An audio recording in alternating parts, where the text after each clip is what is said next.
Hello, friends. According to the General Staff of the Armed Forces of Ukraine, Russian troops occupied the village of Brzhkovka. There was an oncoming tank battle yesterday. As a result, 6 tanks of the Kiev regime were destroyed, 1 tank of the Russian armed forces was lost.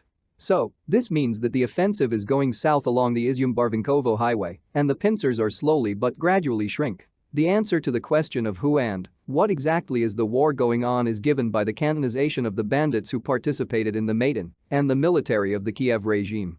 This is an ideology that completely denies the elementary idea of man about good and evil. Well, how does the United States of America feel about this? Clearly demonstrates a photo from air of the U.S. Navy building in Coronado, California. So Soviet cartoons about what fascism is and what we are fighting against are, unfortunately, relevant today. Well, why is Russia so aggressive? Here is the answer of the Chinese ambassador. Although, these photos give a clearer and more visual idea of who is fighting today: Russians. And here is a photo of those with whom Mr. Medinsky negotiates. By the way, about contracts. I will quote President Zelensky. We told them that forget about demilitarization and denazification. We won't even talk about it. Crimea is Ukrainian territory. There can only be a postponement of the question of the return of the peninsula. Donbas is our territory. These territories are very important for Ukraine. Now tell me what Medinsky is trying to negotiate after these words of the head of the Kiev regime.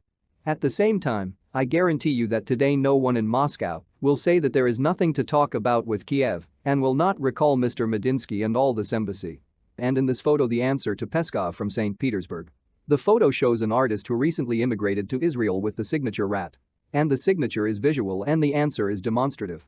People know what real patriotism is, and they are outraged by the words of the press secretary of President Peskov that supposedly the current immigrant pop stars do not understand the political situation. No, they understand everything, they just run like rats. And 2 more messages from Kiev. First.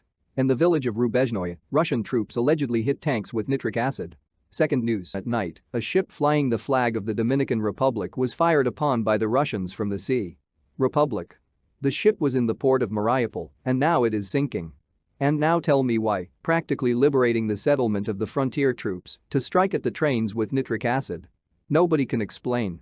Similarly, no one can explain why to sink a foreign ship located in Mariupol, if then it is those who liberated this city that will have to raise and restore this ship. Logic doesn't work here. I guarantee you that both versions will be enthusiastically received in the West as yet another proof of the crime of the Russian regime. Well, the Marines who participated in the surrender specify that after all, the 501st Battalion, and not the 503rd Battalion, surrendered, as Kadyrov claimed. Basically, it doesn't matter. Next news. The people of Berlin are complaining. I'll give you a quote. We need to buy in large quantities what we need. Why we don't do it, I don't know, meaning the German government. I quote further. People are fighting, the shelves are empty. I think it's a mess. We have a pension of 10-20 euros and it ends quickly. I pay 624 euros out of this money for an apartment and nothing remains for life. If earlier you could spend 40 euros, now you have to giving away 60 for the same products.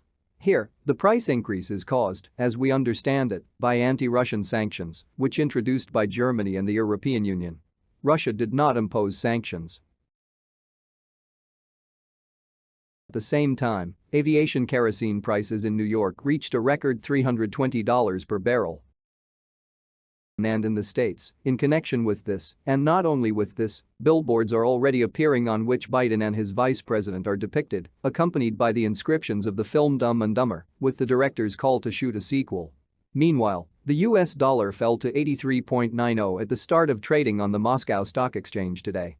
And I would like to finish with quite unusual news. The London National Gallery has renamed the painting, Russian Dancers by artist Edgar Degas, into Ukrainian Dancers. Moreover, in the description of the picture it is indicated that on it, almost certainly, not Russian dancers are depicted, but Ukrainian ones. Well, let them dance. That's all for now. All the best to you and see you soon.